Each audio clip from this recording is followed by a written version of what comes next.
Cuantos mga revolutionary group na país el cosa tapidi aura amo el tiene acuerdo de paz entre el gobierno nacional por causa con el di ila ideología que quiere sila saka el cosa di ila como cosa taase el miembros del Moro National Liberation Front y Moro Islamic Liberation Front.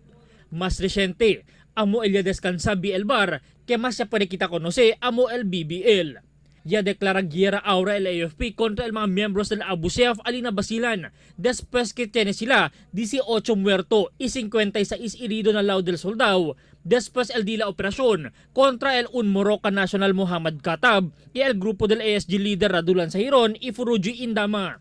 Asigun con el West Mincom, hindi sila dali tsansa para ase peace talks con el mga Abu Sayyaf siendo desde antes hindi paz el cosa quiere este grupo. Kaya itira el portavoz del West Mincom, Major Filimon Tan Iho. We are always open to peace naman di ba? But Abu Sayyaf does not talk peace. They talk money, they kidnap people, di ba? Pera, kidnap, terroristic activities. The government is always open for peace. But the question is the other side talking peace or are they doing terroristic activities? If they are doing terroristic activities, then we have no other way but to neutralize them.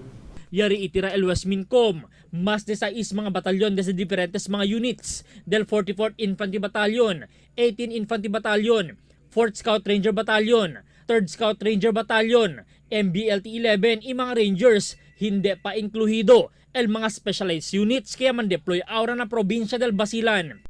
Ito pong operation na to ay isang malaking operation with different objectives. In a military operation, hindi lang isang grupong ine-engage natin. Di po ba? So, ang kada batalyon ay may ginagampanang role. So, yun pong role na yun, pag ginampanan nila, yun ang toka nila. So, different objectives, different roles of battalions, different task and purpose. Este día, el AK-5 día ya del encuentro na Basilan, kaya deja con el 24 Abu Sayyaf el muerto ese tiempo por causa con el di ila día y de noche operasyon. Yaman kalayat asigun el militar na Basilan por causa tienes el diferentes mga misyon, siendo sila ta considera que posible el move pa el otro grupo del Abu Sayyaf. Yari itira el West Mincom, kaya mediante el grande ofensiva militar na Basilan, el hindi syempre sila deja con el probinsya del Sulu que este tiempo, concerne lugar di ila por causa con el mga biktima de kidnapping. Albert Luna, Dateline Zamboanga.